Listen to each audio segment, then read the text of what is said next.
Hello and welcome back to the Locker Room. I'm Noah Muller, and I'm joined here by Nick Lynch, Ben Heltzer, and Jake Minardi, and we're going to start off with the NFL. So to start off the New York teams, the Jets moved to 1-8, get a win over the Bengals by 1 point. I was actually shocked they had the brain power to use Breece Hall, and I thought Justin Fields played a good football game overall. I think the defense is still atrocious, but they got it done. Yeah, they're down, 14 with 5 minutes left, and they came back to win the game. But honestly, I'm very mad over this game because the Jets knocked me out of my survivor pool because I picked Cincinnati for this week, so it's bad for me. But overall, I think the Jets played really good. Justin Fields had a really good game, but but the Bengals have to do something about that defense, though. You can't give up 14 points in the last 5 minutes of a game when especially you have the lead. But I think overall, I don't know. With the Bengals' point of view, I don't know where this goes from here. But yeah, they're just very over the salary cap with the amount they paid T. Higgins, the amount they paid Jamar Chase, and Joe Burrow. They're pretty much there, and they can't do much about their defense. What do you guys think? They're definitely a little stuck right now, especially on the defensive side of the ball. I think they really need to let some guys go, free up some cap space, and kind of build around that defense. But until then, going back to the Jets, it was a great win. They really used Breece Hall, and I think that's what got them the win. I think that's what they should continue to do. And at the end of the day, if you can run the ball really well, there's a really good chance you're going to win the game, and they did that. Yeah, I agree. They finally used Breece Hall well, especially because I feel like they've been wasting his talent over the past few weeks. For the Bengals, though, I feel like they're in the same predicament they were last year or the year before. Their offense is great. It doesn't even matter that Joe Burrow is out now. Flacco and the offense was able to put up 38 points.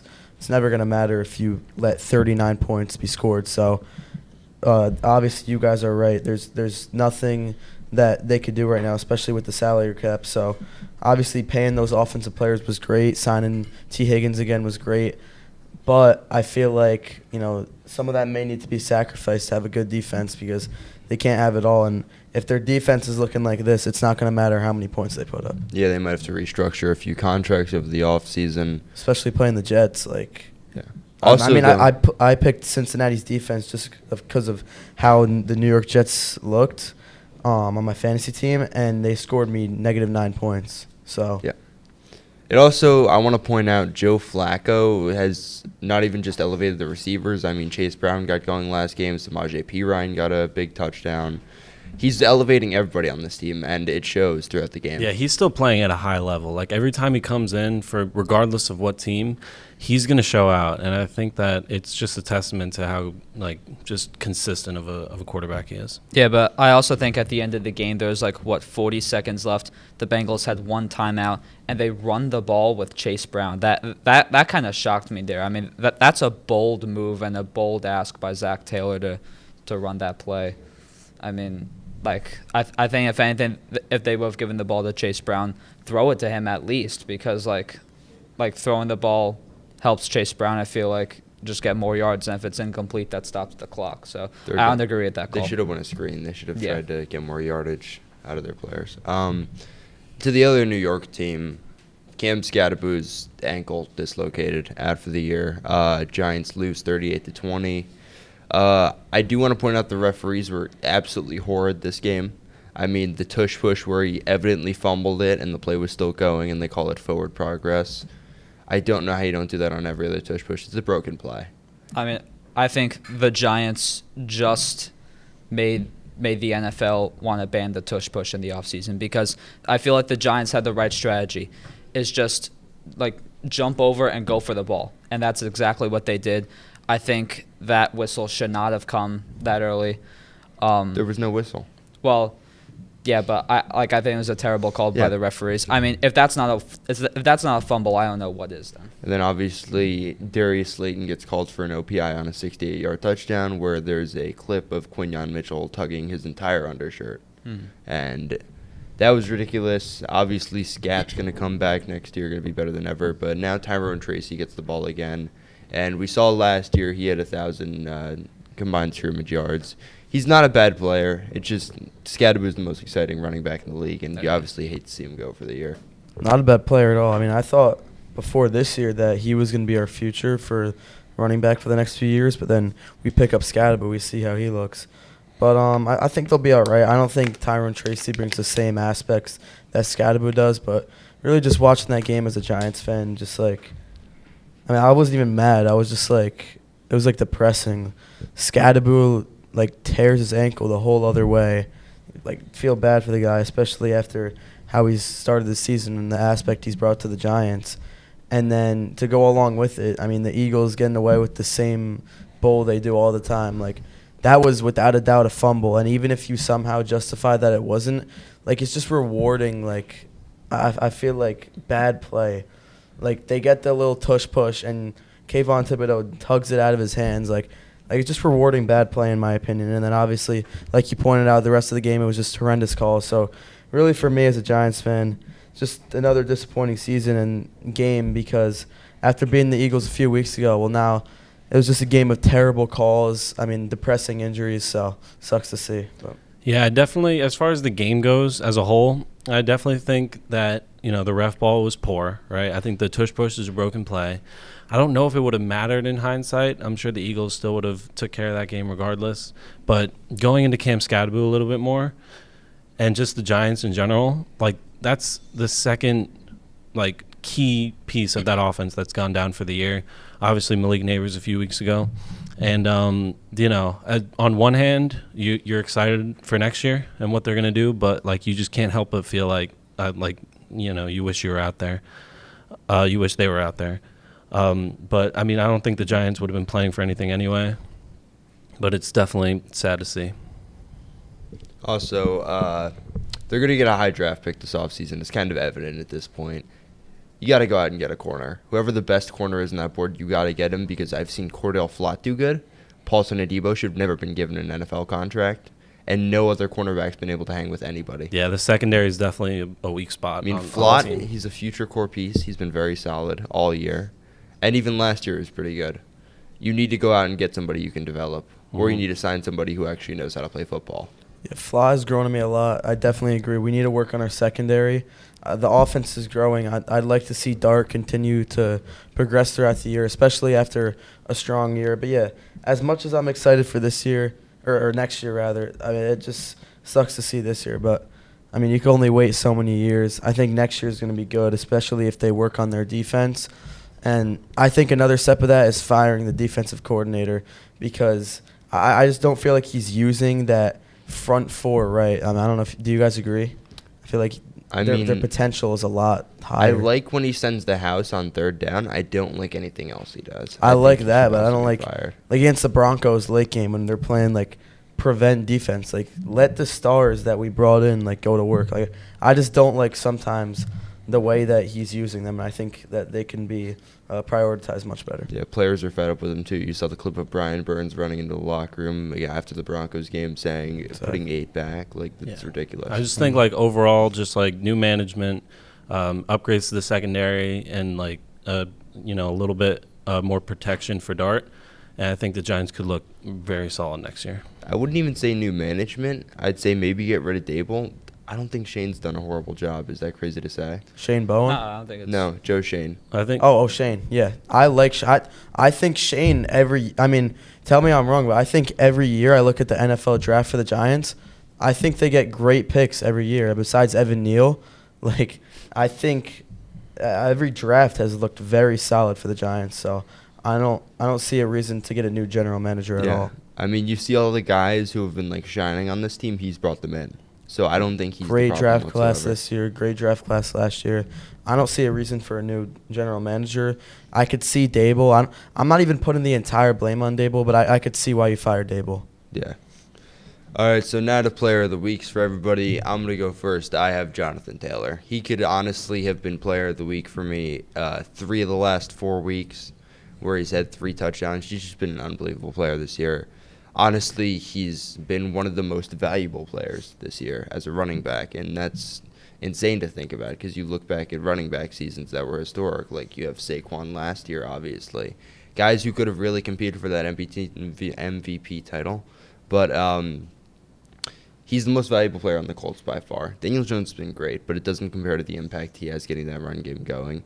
and he had a really amazing game last game. And he got the rest of the guys going too, because then a bunch of Colts receivers ended up like following on his stride, catching touchdowns, and they blew Tennessee out like they should. Yeah, I mean, like I think Jonathan Taylor's the best back in the league by far. But for my player of the week, I'm gonna go with I think the first defensive player I think we've said so far this season, and that's Myles Garrett. I think 5 sacks, but I feel bad for him because the offense can only put up 13 points. Browns I wouldn't say team of the week at all. But Myles Garrett, he's just a beast. I think he's the best pass rusher in the league, and 5 sacks is saying something. Yeah, he was an animal this past week. I'm going to go with another running back. I'm not going to pass up on the opportunity to pick a Buffalo Bill. I'm going to go with James Cook. 216 yards on under 20 rushes is insane with 2 touchdowns. They didn't really use him in the passing game out of the backfield, which I kind of want them to do like going forward. But all in all, Cook is up there with the best running backs in the league, and he is like a extremely key piece to that offense. I wanted to go James Cook, but I'm going to go with another running back. Breece Hall finally got the Jets their first win. They used him right for the first time. 133 yards, 3 total touchdowns, even threw one. So great game for him. I hope they could keep using him good. Otherwise, I think he should be traded because I'd really like to see him shine somewhere. If it's with the Jets, then that's great. If not, then so be it. Yeah. We didn't really pinpoint any receiving players this week, but I do kind of want to point out Tucker Kraft had a heck of a game, 143 Definitely yards and 7 worth a catches, mention, 2 touchdowns on National Tight End Day. I think that was a huge game for him, and I think that was a huge get back for the Packers on Rodgers. Yeah, I agree. Well, that'll be it for the football segment for the locker room. Don't go anywhere just yet. Miles and Luke will be joining us back for college football. Welcome back to college football in the locker room. I just want to start off by talking about Brian Kelly being fired.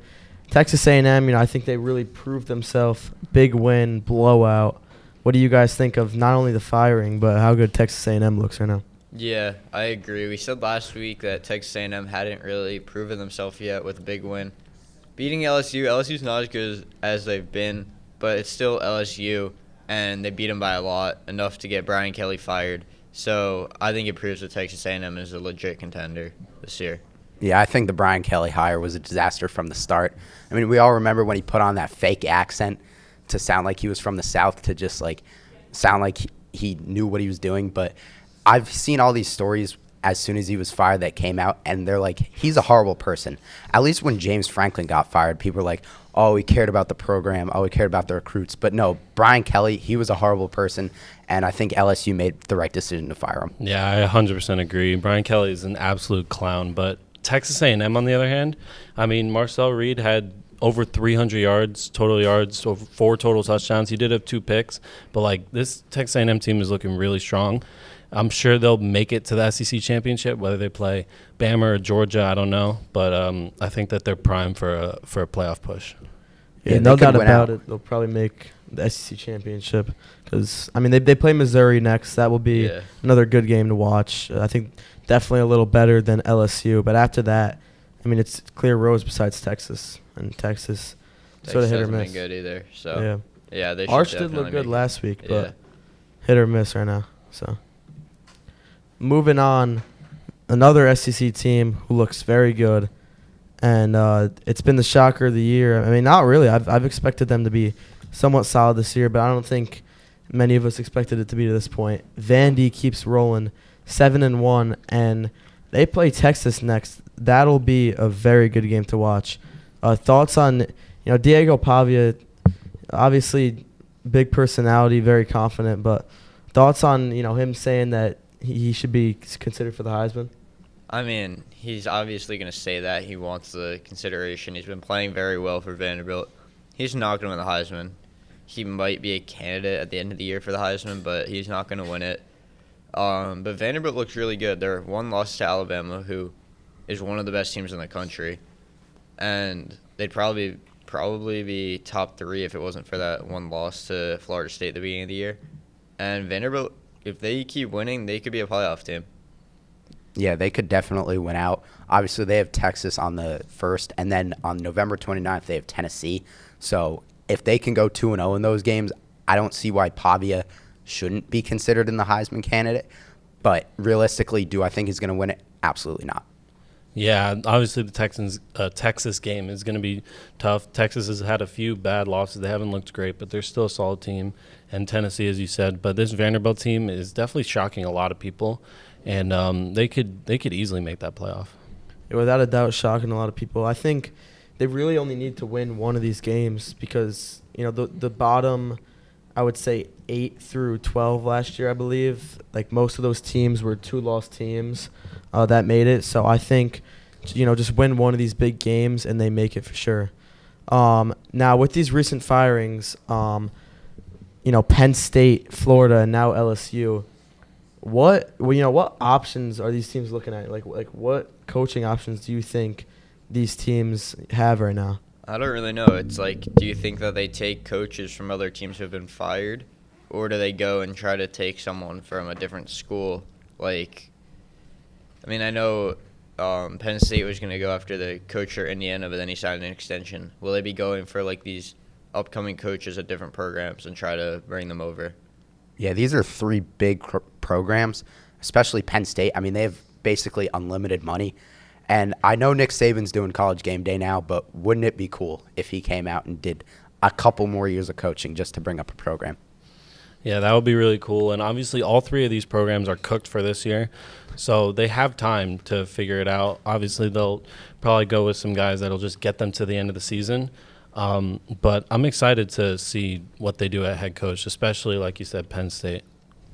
Yeah, definitely excited to see. I'm most excited for Penn State, LSU, especially LSU. They were questioning Coach O if he wants to come back.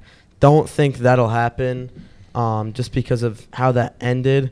But Penn State is what I'm really most excited to see. I think James Franklin, obviously a great guy. Don't think he was the right job for the coach to get them to their playoff expectations. But I don't think Nick Saban comes back. I think the fact that he ended off at Alabama, I really don't see a world where he comes back. But if he does, that would be shocking to see. Yeah, I really can't see Saban coming back unless possibly Alabama opens up and then they convince him. But he definitely wouldn't go anywhere else. I think they got their guy with DeBoer now, though. DeBoer's because a good coach. I don't think. I think he's a great coach, and a lot of people overreacted with the Florida State loss. But ever since then, he looks great. Yeah, it's really would like Lane Kiffin leave Ole Miss. He's been really good there. That's a big question. Yeah, they're like a borderline playoff team every year.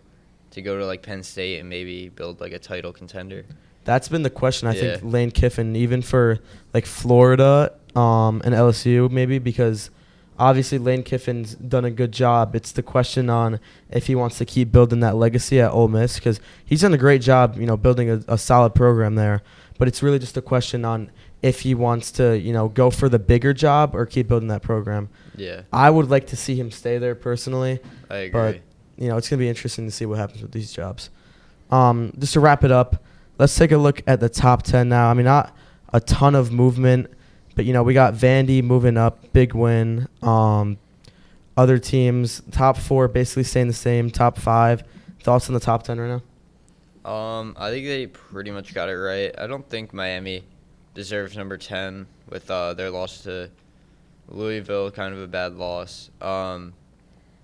I think BYU should be top 10, maybe possibly ahead of Vandy too, because they haven't lost. They haven't played great teams in the Big 12, but they've played enough good teams where they should be. I mean, they're number 10 right now. They're tied with Miami. They should be higher, in my opinion. Yeah, I'm looking at Oregon right now, and I want to know how they're going to respond after that tough loss to Indiana, especially going forward when they play tough teams. Are they going to keep that with them, or are they actually going to learn from the loss, especially Dante Moore's performance? Yeah, I love what you said about BYU. I think they should absolutely have, like, that tie should not exist. They should just be clear top 10. As far as, like, the top of the list, you got Ohio State, Indiana, and A&M.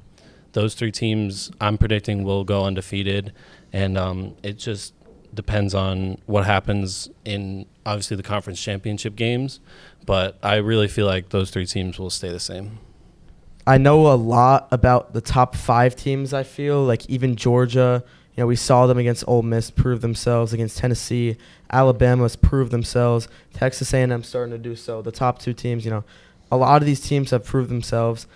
The outside top 10 really hasn't, but I'm really interested in seeing what Oregon does, because we haven't seen them, besides Indiana, we haven't seen them really play another, huge big game yet. It was supposed to be Penn State, but, who knows what, we even think about that now. So I'm really interested to see. I don't think they have any big games otherwise the rest of the season. No, not really. So it'll be definitely interesting to see how they do in the playoffs. Yeah, another team that I really don't think has proven themselves is Georgia Tech, who's undefeated at number 8. They haven't played a ranked team yet, so I don't really know where they should be, because they're 8-0 and Haynes King looks really good, their quarterback, but they haven't played anyone that's that good yet either, so it's hard to decide where they should be.